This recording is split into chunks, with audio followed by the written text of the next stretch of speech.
welcome everybody to today's session on Thinkly Innovation Community. And I'm really glad to have with us Anjan.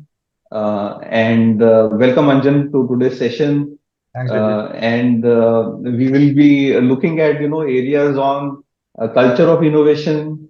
How do we look at building a culture of innovation? What are those challenges that we really face in organizations, and look at using leveraging Anjan's experience, very rich experience in driving innovation across various organizations, currently with Amdocs and leading Amdocs transformation drive, and also a lot of innovation activities that he's been leading for not only India location but multiple other locations, also contributing to the global arm and accelerating innovation for Amdocs globally. So welcome, Anjan. I'll just share a couple of slides and then we can begin. So essentially today we will try and look at, like Anjan is mentioned on this slide, like innovation dialogues. We are having some dialogues on innovation, trying to really, so we don't have anything in mind, we don't have a perspective in mind, but the idea is to really discover through this discussion some key nuances and pass on that message to all of you so that you can also leverage in your daily lives, into your organizations, make it richer in some form. So I'll just share my screen and we can just begin. We'll just set the context here. And what we have for today is we are looking at building a company buzzing with innovation. How do you really do that? And like I mentioned, we will look at some very critical questions. Some of these questions are got to do with, how do we understand what is culture of innovation? We'll try and figure that out. How to build a culture, because it's very easy to say that I want to build a culture, but it's a lot of hard effort, focused effort. You need to have teams who are focused towards driving innovation in all of these areas. We'll look at practical ways of leveraging time-tested theories, because there's a lot of theories around us, but how do we really use them, leverage them for our benefit, for organizations' benefit, and explore innovation landscapes? We'll look at Anjan's experience and his views on how do we really go about doing this, and how do we build a culture of innovation for your team. So ultimately, we want to leave you with some thoughts, some tips, some triggers that you can use for driving innovation for your organization. We have Anjan here. So Anjan is the innovation lead, India innovation lead for Amdocs. Rich experience of around 21 years. I know Anjan personally, and he's been kind enough to accept my invitation to be on the community, and worked across multiple domains in telecom space, BSS, DB, internal sales, multiple areas. Ground up, I know him well. Is hands-on in his and overall currently leading the core team and driving innovation across Amdocs also currently. A transformation leader, a true transformation leader, not only from a practice perspective, but from, I would say, challenging the status quo. So Anjan is one who really questions the status quo, looks at what ifs, what are the possibilities which are there, and does not really accept theories as they are on the table. We need to test them out, validate what really works, and only then Anjan really accepts it, and then you have a true transformation leader. I think those are extreme important qualities that we should build as aspiring innovators, if you're there. Yeah. So thank you, Anjan, again for joining the discussion. And let me just trigger the overall conversation, Anjan. One is, we hear a lot of these words on culture of innovation. So when we say culture of innovation, essentially there are two words, culture and innovation. So any which ways, there is a lot of confusion around innovation. And what do you term as innovation? And then you add another complexity of culture, which again is a very tremendous word, I would say, because culture is huge. You have got ethnographic studies which even looked at cultural elements. So that's a science altogether. And you take one science of innovation, another science of culture, and mix it up. So you have culture of innovation. So how do you really perceive this culture of innovation as a practical deployment business strategy in some form? And what is that essence that we should take, when we are trying to build this culture of innovation for our organization?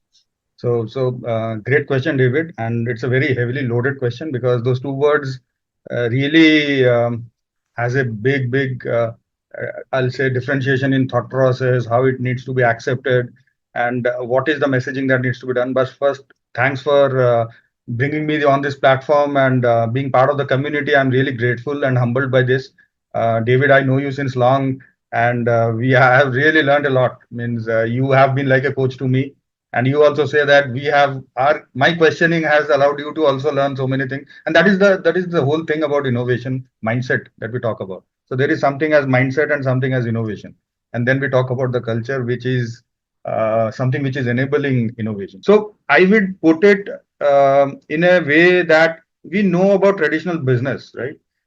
People used to do business because it was a family kind of a thing where they knew how to run the business of their parents or their grandparents, and then take it forward and then bring some differences during the process, and then bring some new elements because the market changes, the target consumer changes, maybe new products have been brought in. Few businesses would do the same thing today in the new language that we use innovation a lot of times, and many people without knowing also use innovation because it's something which sells.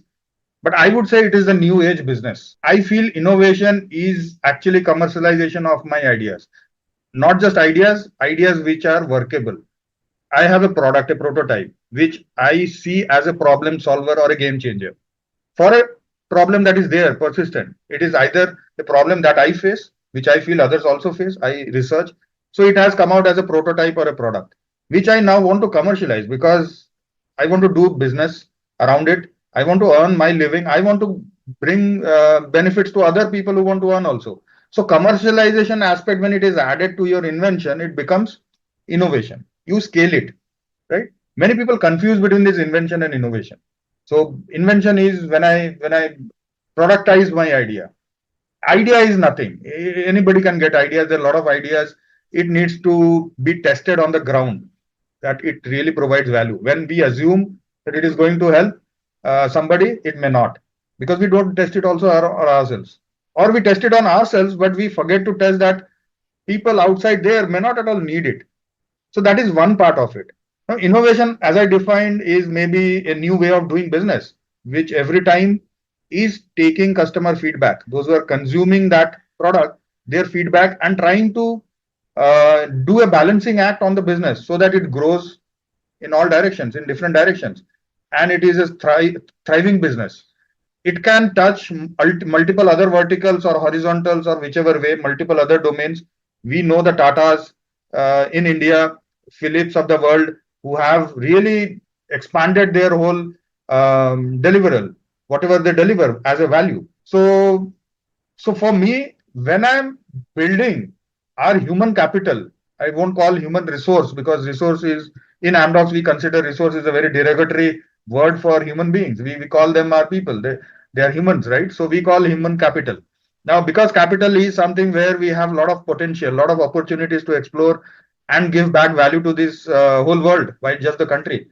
So how to drive in them a organized way of being innovative? First, the mindset is needed, and then an approach which will enable more success than failures. Although failures is a stepping stone for success, but it takes you towards that success so that it is repeatable. We are able to repeat those success in different domains. So culture of innovation is that.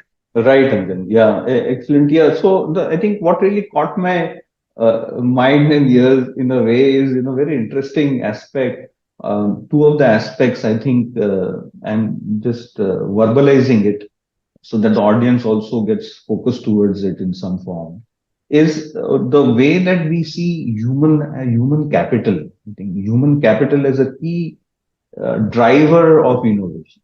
So it isn't technology. I think technology does exist.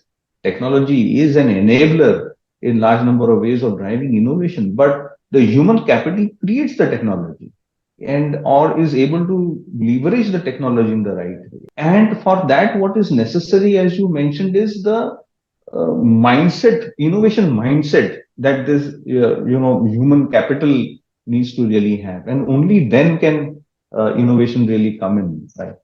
How do we look at, how do organizations look at creating this?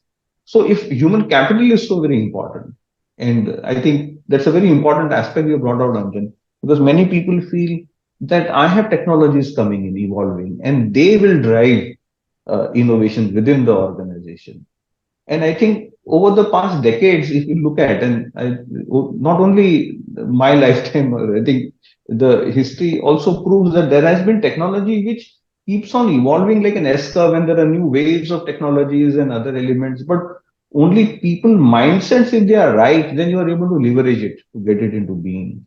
So any reactions to this? Any thought, on how do we create this mindset, innovation mindset in our people, if that's so very critical? Yeah, means this mindset why it is important, because we know, see, we have been as human beings, we have been doing business since maybe thousands of years, and technology was also evolving. Say from wheel, when we created the first wheel, we could transport so easily, right? The human labor intensity went down. So it was one of the greatest inventions. We invented, I'll say, tools using iron and all metals. So there were so many different tools. So all inventions generally happen, and then it was commercialized to become innovation. So let's talk about the invention part. So when we start problem solving, when we see a problem, we feel it, we understand it, we try to solve it for ourselves first. Sometimes we feel that, yeah, we are good problem solvers. So why don't we go out and look at others' problems and then solve it? And something or the other comes up. Now this got accelerated over a period of a lot of centuries, right? We had industrial revolution 1, 2, 3, 4. Now suddenly there are huge amount of tools and processes, and a lot of innovation has gone in. A lot of people are consuming a lot of things. Business is happening. We are thriving. We are now talking about multi-trillion-dollar economies. How that has happened? Now, that was there earlier also. The golden ages and all. We will say India was on the top. Uh, what I see here is the ethics. Now, when I'm talking about mindset, it is not just the mindset of the technology to be developed or the business to be done or the user needs. These are the three areas we say: user desirability, technology feasibility, and business viability, right? These are the three circles that we talk about. But there is a third angle, the ethics. Today, I see, because we have lost some touch with those ethical parts, we are generating technology for the sake of technology, because we now need to create a business out of the technology, which was not the case of invention and innovation. It was for problem solving. Now, if my problem is greed and I want to solve it using technology or business, it's going to be unethical. Now, when it is unethical, there is a huge amount of wastage. These days, wherever I go, somebody even asked me, do you think we need new innovations? I said, I don't think, unless we can really balance out the wastage part of it. There is a huge amount of wastage that we generate because we are hell-bent on doing business out of technology. Technology, as you rightly said, David, is an enabler for a better quality life, to take better decisions. It's like a co-pilot. This word we use these days about Gen AI and all. And by the way, we know how much wastage is happening because of Gen AI. It is a hugely leaving a carbon footprint, which is very, very dangerous. So all these things, my thought is, we have to be ethical. We have to bring that integrity element, which Board of Innovation has rightly brought in as the fourth circle, which is called the integrity of innovation. I believe in that as ethical human beings. Right, right, Anjan. I think, yeah, ethics also a very key area in terms of how do we, not only our generation, but the generations to come after us, really look at us in a way. I can imagine maybe 60, 70 years down the line, people start looking at us as uneducated people who really do not even bother to look at implications of doing certain pieces in a certain manner. And I think ethical information rights and other aspects are so very important. And I think it's important for everybody to participate. Not only people who are within the industry or driving the particular technology also, but the common man also, because it's like democracy. Unless we really are able to voice these kind of concerns, on ethics, One, utilization, one, and one, also, one interesting yes, thing that I was thinking yesterday, David, uh, you just spoke about the future generation. So we are future generation for our past generations, right? And today when we excavate and there is archaeological survey and all those, they are excavating, they are finding those maybe terracotta writings and stone writings and so many things. And they understand about the culture which was there. It was so easy. I was thinking, what will our future generation dig into this ground and find maybe some gadgets which they cannot interpret? How will they know us also? And that shows how unethical we are. We are not even thinking about the future that will be giving, right? We are not even allowing them to interpret us. We think that our electronics and telecommunication is going to help us. I'm in telecom, so I know that. So what are the footprints that we are leaving for our future generation? That is very right point, David. true. I think, yeah, Anjan. I'll just slightly deviate the very interesting aspects also, but I'm cognizant of the time also because I'm trying to explore different directions on innovation. One another aspect that really comes in as I speak to people, as I meet and interact also is in people have an aspiration at an organizational level and cultural level and leadership level. There is a lot of aspirational strategic movement towards making innovation happen in some way. But when it comes to the ground level, slightly lower to the middle management and where the action really is, so so I don't think there's a dearth of intent in driving a culture of innovation or driving innovation. It's topmost because people are aware and people within the organization form a lot of policies and structures. But as it comes to the middle layer of the structure, depending on the org structure that people have, and organization could have different structures. I'm just using the simple pyramid, but you could have a different structure. But as it emanates out in a way, it starts diminishing because there are a lot of challenges people face when they want to drive this culture of innovation. And these challenges, if we are not able to overcome, or people are not trained to overcome those kind of challenges, and it's a skill. I would say it's a skill. It's a capability to do that. If you're not skilling our people right in overcoming those challenges, then it just dissipates off. Then you have another force within the organization where the leadership is looking at the future and innovation and driving policies, and there's another half which is at the bottom, slightly stagnating. And like the theory of constraints, the whole speed is dependent on the slowest moving entity. So you get this whole kind of thing which is like extending out. You can imagine an organization extending out like a rubber band, one thing pulling on the other and the other side. And that's too much of a crux, too much of a chaos. I would say chaos may be a slightly tougher word, but there's so much of uh, mm, pressures that happen. So, in your opinion, Anjan, what are those key challenges if we are building a culture of innovation or driving innovation within an organization? What are those challenges that typically are faced, and what are some of the best practices or methods that we can really use to overcome those challenges so that this kind of flux really reduces within organizations? Very true, very true. Because somehow when the ball starts rolling, it accumulates a lot of soil with it. A lot of, we call it dirt, mud, whatever it is. A lot of things it attracts, right? And if it has magnetic properties, it attracts another thing. So somehow the whole look and feel of the ball, which is rolling, changes after it travels a distance. So I'm talking about a big enterprise. So was in a startup in my initial days, and I have looked inside from a startup point of view how it is organized, how the things go. And many people would say that they are the most innovative startups because maybe because they are clueless. They want to really drive that product. They want to build a business out of it. They have a lot of passion, a lot of intent. Everybody is on it, doing it, but that is has to be with resilience and patience. Now, when the ball has rolled and it has accumulated a lot of layers on top of it, that is the enterprise. I work in a very large multinational organization, and I've seen. So what happens is we then segregate people, right? But we don't do it in a very structured way because we are thinking when the needs, the deliverables to our customers grow, we try to focus on And most of the time, most of the organizations try to do patchwork. It is not as a strategic intent. Everybody has the intent to be the best company, to give the best to the and Amdocs is one of the best in this. The customer is our bottom line. It's our one of the values that we are very, very customer obsessed, and that is the way it should be. But in this whole thing, as you rightly said, the intent is there, but we lose the vision of how to create the, and that is what my task is to. So when we talk about these things, there are certain type of people who are the discovery guys, who are the visionaries, and they can be at any layer. There has to be a think tank to identify them. There cannot be too many. A company cannot run with all visionaries in it, right? Nobody will work.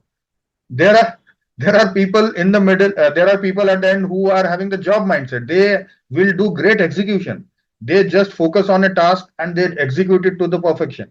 We need those kind of people more, because when the enterprise is becoming large and large, we need more execution people, because the balance has to be there. And there are the bridges who are able to understand. So there is a very specific mindset which is needed for this, and the leadership intent, which is very right, should put in these fill in these places with the right people, hire the right people for that, and nurture them. And all these three different segments need different kind of nurturing. That is also part of building an innovation culture. How are you nurturing those thoughts? Somebody may have a crazy idea on a process and a disruptor. Where that person is that person in a execution role? Maybe that is not the right role. Why can't that person be elevated to? And we did that with Gen Z also, with the freshers who are joining in, who are coming with a very different thought process. Maybe that person can be moved. And we believe in mobility to the last letter. That mobility has to happen within the organization. It has to be a very seamless. But yeah, there has to be certain kind of, at least give 1 year to the function that you are, so that you learn from it. So it cannot be just an aspirational thing. What is the intent that as an individual, as a person who is doing job, you are showing for your work? I have been in Amdocs for 19 years and I've been in all these layers. And I am one of the few people who have been in the delivery side and also the corporate innovation side. So I can see this. Intent is very important. Somebody, there are a lot of complaints. Everybody is complaining. My leader doesn't do this, allow this. Leader says my people don't work. But then there is no common intent. The language is not working out. Somewhere the persons are not in the right place. They should be uh, checked out. They should be tested and then put at the right place. So in a short thing, what would be the main constraints? The intent. Everybody feels the other side does not have the right intent, and that's why they are not nurturing. And what is nurturing? Agreeing to everything. No, innovation culture doesn't happen with agreeing to everything. Innovation culture happens in you pitching after doing true research on something, and from the other side, the leadership who are evaluating ideas, who are nurturing that also, do also the right research and give a right feedback. Both sides should be there working in tandem to make this happen. And there we build this. So the intent of leadership and so entrepreneurship mindset and job mindset both needs to have the right intent to create a nice synergy. Right. And just a follow-up question, Anjan, from here is also, many people discuss, and there's a lot of articles also, how to get the elephant to dance in some way. So, how do you get large corporates to behave like, startups and flexibility and others? So in that aspect, I think, and where people really have faith in innovation and driving a culture of innovation and the outcomes is ultimately at a level where people are reviewing, and the skeptics, I would say, they are also very necessary in all organizations. The skeptics, the skeptics would really ask, what's the business value of doing all of this? Where is the money? Show me the money. Where is the money? Means where are the outcomes that are there? I cannot sustain this as a feel good factor for the organization or for the employees. And where is the tangible outcome in a way? And I really love the skeptics because they keep you on your toes, kind of. So, and for me, especially coming in slightly with an academic bent of mind, it gives you a lot of balance, when I interact with a lot of the skeptics. So, how do you silence the skeptics? I'm into inverts, silence the skeptics, So, how do you get business value from the culture of innovation that is tangible, where people, business leaders see the value, see the outcome, see the drivers, and are there certain tips that you would want to give to the audience in terms of how do you make it viable in a way? How do you make it really potent for the skeptics to become supporters of this kind of a movement? Your experience, what really works well? True. The, the journey is long. I'll tell you the journey of invention to innovation. So idea to invention to innovation. If I call this as a journey, it's a long journey. But honestly, the journey is so engrossing. It's so enriching. Your personal career path, your life. I would encourage everyone to go through this journey. It may be there may be ups, there may be downs. There may be a lot of offshoots that come up. Who said that you have to innovate with a great big product which is going to make $1 billion in a year? No. When you are in a journey, you might have a moonshot idea and somebody is encouraging you. Our strategic head always says, if a person is not agreeing to you, is a skeptic, who has stopped you from going to B? For that, you need to network. So we believe in innovators DNA. So the 5 DNAs that we believe in, which was brought by HBR and the Harvard Business Review, they are in it, and one of the greatest like Clayton and all, they were part of it. We have taken this. The innovators DNA is something which we need to inculcate in every mind. There may be different proportions of it for everybody to understand also, inculcate. Now, when we start with networking, is the first DNA that I talk about, that I have to meet very diverse people and thoughts. When we discuss with them, we don't network just to get a job. That is very bad way of networking. Networking is to really understand different. My what if and why not questions will be answered when I network with a diverse group. And when I network, I actually get to observe different things which I may not be observing. So that is the second DNA, observation. The third DNA is when I observe different things, I question also. Why is it like this? Why not like that? What will happen if it is like this? If I change it to this? So these 3 questions are the beginning, which are the 3 DNAs. We try to inculcate it very strongly. You network. If you are not able to go out because of your work, we'll bring the networking opportunity within the company. We are part of forums, communities and all. Why not? And then why don't you observe? But everybody will not be doing that. But can we identify those who really observed and then ask the question, the tough question, the deeper question? And then comes the association. When you question, you get those problems, meaningful problems to solve. And you bring in different ideas to solve it. There is not one way. There can be thousands and thousands of ways of solving the same problem in a very ethical and cost-effective manner. We don't push on a very costly thing on somebody just because we want to do a business, right? True innovators don't do that. True innovation does not allow that, by the way. So the 4th DNA comes in, which is association of different ideas to solve a problem together, and then experimenting. This is something which is very important, and in different enterprises, the experimenting capability is varied. Because when you are experimenting, you are creating prototypes, you need to test it also. For telco, there is a problem that there are regulatory authorities, there are bodies, we have to test it out there. But there are opportunities with our customers also. Our customers really help us in testing those ideas. Everybody is ready to listen. Are we listening? Are we subtly listening? Am I listening to you? Am I listening to my customer? If I just want them to listen to me, my ideas, then it doesn't work. It has to be a dialogue. What we are talking about is a dialogue, right? Where each one listens and there is deep empathy and a suggestion, help. Everybody needs help, by the way. We cannot do business if the whole community is not there. Only we are, if I am alone, me and you, David, we don't need to do business, right? We just help each other. We are doing business because different community have their own strong points. And that is what ecosystem is. So all these things are factors which an organization has to look into and cannot ignore. We do a lot of CSR, by the way, which is employee driven.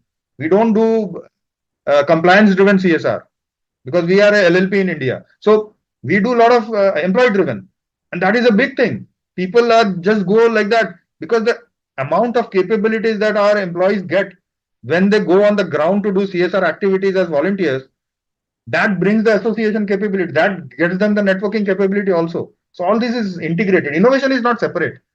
It's the culture of that mindset that is built and as the bedrock. Right, Anjan. I think very important is to have these dialogues. New learning for me, to have this very constructive dialogues, and I would really encourage our audience also. irrespective of whether you're a student, you're an MBA student, a working professional, a senior professional, is to really, I think, leverage some of the points that Anjan mentioned just now, is to have that intent, to look at having dialogues, networking. And these are, I would say, some of the, many people take it as a softer aspect in terms of change management or driving change, but they are so very important because they become the whole foundation on which the culture of innovation is. Because then only can we really have an organization that is focused on business outcomes. You will see activities not just being done for the sake of doing it for a good feel, but it has impact not only on the organization but your clients, on the people, the lives of people, and I think more so with the human capital that Anjan was mentioning earlier. The whole capital gets impacted, and it's like a radioactive reaction. Everybody in the organization, there are so many lives you can touch, and I think that's the kind of privilege we have, Anjan, and we when we speak, and all leaders of innovation, is we are able to touch lives. Yes, Anjan, you are saying something. Yeah. Means sometimes we because I think I missed the business value. So business value can be measured with multiple ways. By the way, it's not just the number of sales you did with your product. It is how you retain your people also. That is a huge business value. Are you so that is so when you handle your churn, when a telco handles its churn, when a telco enabled business, so like a software house like us, when we handle our own attrition, that is a huge business addition, right? We don't lose, we don't waste money on retraining people, getting them. What brings these people to be on the deck? So somebody asked me, 19 years, Anjan, in Amdocs, don't you think of change? I said, what do I do with those change? Change is already happening every day here with me. So, and that brings a lot of business value. Others who see us sees this company as somebody which nurtures those capabilities, which builds in those capabilities. So the business value, business impact is not just created by now. If I am talking to a customer who asks me how many years you have been in Amdocs, what do you think? If a 5 years old guy talks and I speak, there is a huge difference. The trust factor builds when there is a group. So company organization is not just walls, right? There's a human capital again who are entangled with are working together as a team and trying to drive something, drive value. We call it drive value. So customer sees that value. Even a venture capitalist goes to a startup to fund. They see what is the team construction, how this team is formed. Can I trust this team to take it to a decade at least, or it will be just gone in 6 months? So that is what human capital is all about. Innovation is all about to drive business value. Right, Anjan. I'll take some questions which are there in our community chat, and those attending, please do pose your questions if you haven't so far, and we'll just take up some questions as they arise. In some very nice questions which are there, quite a few. Let me just pick up and start off. So Mohit is asking here. I want to know what strategies have proven effective in encouraging employees to think out of the box. Any specific practices that or strategies that you find are very effective for encouraging employees to think out of the box? How do you do that? Any thoughts, Anjan, from Yes, this? yes. This is where I started with design thinking. By the way, one of our employees, one of our coaches, spoke about out of box, and the disruptive thought also was this is our box, right? This is the box. How can I think out of box? I'll think whatever is inside this. So this statement out of box or this phrase out of box is very complicated to understand. How do I think something which is not there inside me? And the answer I found, but not by that person, by my own introspection. How can I think out of box? Because that is not possible, right? Then I understood that there is another box, like box of David. David, should I interact with David? Should I have dialogues with David? David has a box which may be totally different than me. And this we have tried in our company a lot. When we created the first corporate innovation forum, which has today grown to 130 innovation leaders across India, it was about connecting all of them. And we hosted the first CIF meetup in Amdocs only, in our premises. And very diverse people came in, all with different boxes. And when they were speaking, obviously, 100% won't go in, right? They have a different experience. A guy from farm tech, a leader from farm tech will be very different from a telco. And how do you? But then the beauty is when you connect, the trust value happens. It is face to face discussion happening. You are in the body space aura of the people around you. You start understanding that, and that person also understands you. It's a give and take that happens, transaction that happens, and then we are able to connect to the mind space of other boxes, and that is out of box thinking. We don't break our heads in thinking out of box of our own box. That is not possible. We have to connect to different boxes, and networking DNA is the only one way. Right, right. Excellent. Yeah. I remember there's a nice book also, which is called as Thinking Inside the Box. People say outside the box, there's thinking That inside is the going box. It's within, all right? within you. It's all Yes. going within and really figuring it out, on what exact resources, and the whole philosophy of that thinking is resources are all around you. You need to really figure out and leverage them in the right way. First is to recognize that they exist and change the way that an individual thinks in a way. And that's an individual. You can't really enforce it external, outside in kind of. It's more of And David, internal. if you remember, we were talking about before this discussion, we were just talking about the conversations that are needed in built up. You can track the culture of a community. If I call innovation community within Andox or some other corporation or somewhere, anywhere at home, you can track them by the conversations they are having, what kind of discussions they are having, what kind of associations they are keeping, what kind of people they connect with. That is a very good indicator.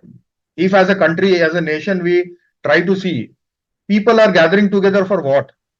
Is it for fighting with each other, or is it for creating something valuable for the community? In a society, small society, I have a 108 flat society. And what are we discussing when we meet? Is it constructive? Is it destructive? Is it innovative? The conversations are very important. And the way to drive a culture is build those conversations, create those enablers to have those conversations, which will drive the people. And see, finally, people are coming to work. Everybody wants to become better and better. I get inspired with so many people. When David, the way you ask questions, the way you do discussions, I really get inspired. Why that happened? I want to also become somebody good, somebody who is loved, somebody who is needed. Being needed is more for me than being loved, by the way. I can create business only when I'm needed. My company can create business impact when they are needed by the customers. How do we create that need, which is amplified by the employees, each employee? Each employee should be needed by the community, right? So that is the way to build the culture. Yeah, thank you. Thank you so much, Anjan. We have another question here coming in from Mayur Gokhale. Mayur is asking, how do we find the right balance between having rules and letting people try out new things? So, how do we get this balance between having rules and structures and other elements and letting people try out new things? It's like a dichotomy, opposing forces. How do you, is there some kind of a balance that we need to attain, and how do we do that? Is that right? And David, this is something which was on top of my mind, and I think put a LinkedIn post 2 days back when the Amazon Web Services expert team visited Amdocs office. We had a collaborative workshop for 2 days. We called it AWS Days, and one of their teammates now has become very nice friend with me. Spoke about the AWS ways, and I believed in that because we are also doing the same. It's driven by principles rather than rules. So this is a very profound statement. When we are driven by principles, we don't do micromanagement and track on every small A plus, B plus, how much it. It's the principle. Am I customer obsessed? For that, if I need to do something which is not non-ethical, I have to be ethical, by the way. But then the rule says, okay, you have to spend 10 rupees for this customer or $10. But the principle says you have to be customer obsessed. This is what I've seen in Taj group of hotels also. I really observe a lot. How do they do hospitality? This is the best way. You even go to anybody who is even maybe cleaning the roads there inside the Taj property. You check with that person. That person is enabled, empowered to give you something you need. How that is possible? He does not go through approval, red tape, bureaucracy. Why that is what is defined by either principle or rule. The principle is I need to do hospitality for my guest. My guests are the ones who are going to come again and again. I need to have a smiling face. Rule says that you have to be exactly giving that person one bottle of water, maybe two bottles of water. This doesn't happen in Taj. So we should be driven by principles and not rules. Rules are okay here and there. Rules like compliance, few things which are very, very regulatory, there you can do with rules, but not as principles of interaction, principles of innovation. We will kill innovation if we go with rules. So I call it unstructured within the structure. When I talk about design thinking, many people go by the design thinking rules and they fail miserably because they don't understand how they can apply such things in problem solving. But then what about the principles of design thinking? That you have to empathy. You have to sit with the person, maybe for 2 days, maybe 5 days. Who told that there is a rule that 2 hours you have to spend for interview?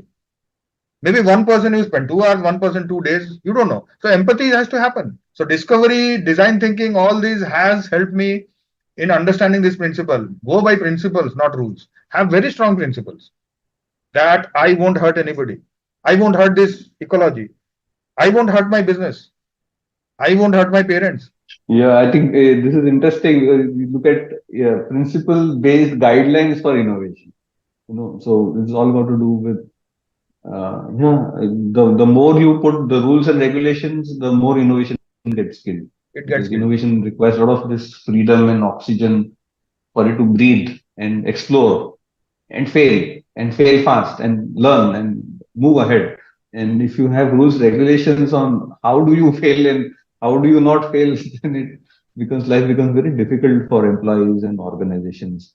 Another question from Tanishka here. What are some simple ways to stay updated in latest tech trends? Because innovation, is also intertwined with this lot of technology trends and other pieces. They are accelerating so very fast.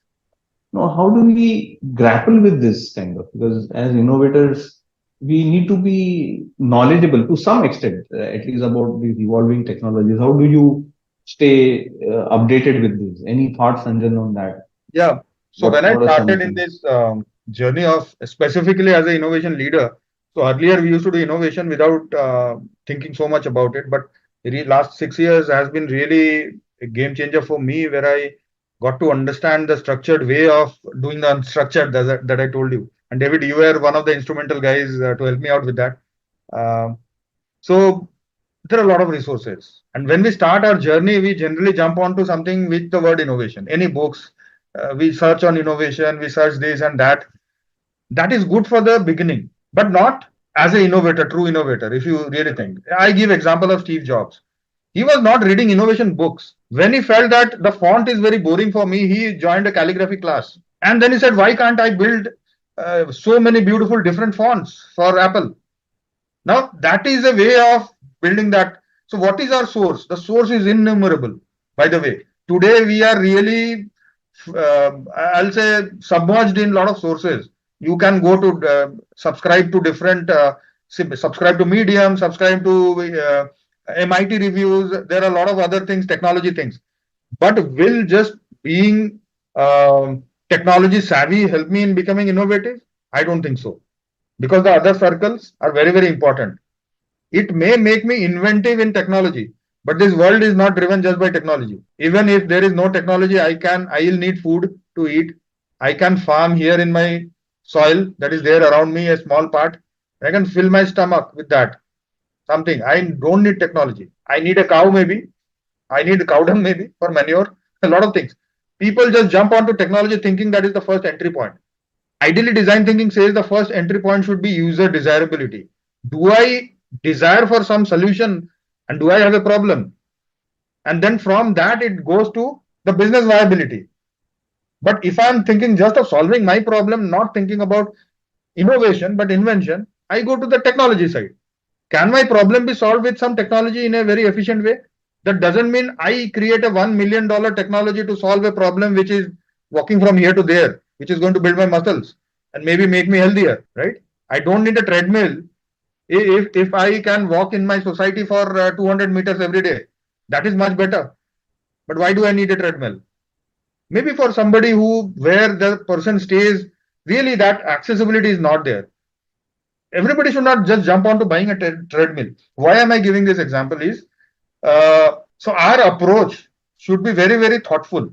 We should be aware of what decisions we are taking. Why are we choosing something? That is what we should be finally doing. Are we doing the right choice? Taking the right decisions? And that is what we humans should be capable of. Taking the right choice, right decision for the context, current context. Hmm. Right, Anjan. So Another question. Yeah, sorry. sources, if you say sources are this whole nature. So there is Yeah. something called as biomimicry. Just observe the Hmm. whole biome. You will find a lot of inspiration from there. Technology you can see around you. You have a lot of newsletters coming in. Don't You can subscribe, you can unsubscribe. I unsubscribe to many because that clutters your mind. I just read one newspaper in the morning, just one newspaper, Times of India. I read. Many people say, why don't you read something else like Indian Express or something? I love Times of India because of the variety, because it keeps me engrossed with multiple things. And that's all. I don't do any digital news reading. I'm totally away from it. Hmm. Very interesting, Anjan. Very interesting. And another question from Aman. I think you touched this point, but slightly bringing it out again. What Aman is trying to really understand is, in your view, what role does fostering a culture of innovation play in attracting and retaining top talent in today's competitive business landscape? Does Is that very important, and how do we really use that? Is this question? I can Because tell I you, think a lot of attrition. You mentioned about attrition, something got I to do with that. Or, can tell you those people who interact with my team inside Amdos, outside Amdos, they want to come to my team for whatever reason. Maybe they are joking. Maybe they are I cannot afford them, obviously. Where people have desire of high salaries and everything, I cannot. But even that thought that Anjan, can I join your team? This is so important. This discussion happens intellectually. It fulfills you. That in itself is a showcase or a feedback about what we are discussing today. Why this mindset is important. You become a bigger, better value creator for yourself and others immediately. As soon as you accept this role, as soon as you accept this mindset that this is something which is very nice, right? You don't need to become spiritual. You can be innovative. yes, absolutely right, Anjan. And so I think we have a few questions, but a lot of those got addressed, I think, Anjan, in your discussion and all. So thank you so much for your time, Anjan, for dedicating time with the innovation community on Thinkly. Very fruitful, I think, good questions coming in from the audience also, triggering us to continue and address some of the questions. I hope the audience has leverage Anjan's vast experience and learnings and tips in terms of how do you build a culture of innovation, and culture is all also in the mindset. It's a human capital. It's all got to do with ethical behaviors, principles, strategic intent on innovation. And Anjan, as I reflect back on my notes, I see we covered quite a space in our brief 50 minute or kind of a discussion, and looking forward to more such interactions with you, Anjan, on other topics on the space of innovation. It's a huge space Absolutely. that we Thanks a really. lot, David. And I want to thank Thinkly platform also, whoever has brought this community together. And if these discussions, this type of discussions happen more and more and more and more people are becoming aware, I think we will have a better society, which is more ethical and innovative. Yeah, Anjan, absolutely. You just sounded, so Anjan and me both come from the same space. It's not only the corporates, it's also got to do with an individual. Unless we individually become innovative, we cannot drive culture of innovation in organizations. It's all got to do for us. And I think Anjan will also agree. The human behavior outside and within the organization is the same.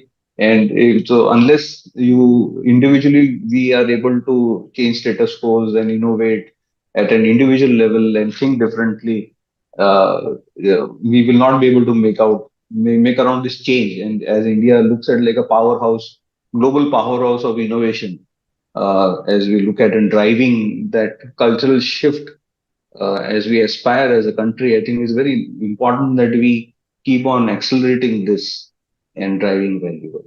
Absolutely. Thank you again, Anjan, so much for your time, and looking forward to it. And thank you, audience, for your questions. Looking forward to interactions. Do pose your questions on the community. More than eager to respond to them. Don't only wait for the sessions to happen. You can interact on the sessions. and we will be responding to you also. Thank you so much, Anjan. Thank you. Bye. Thank you. Bye.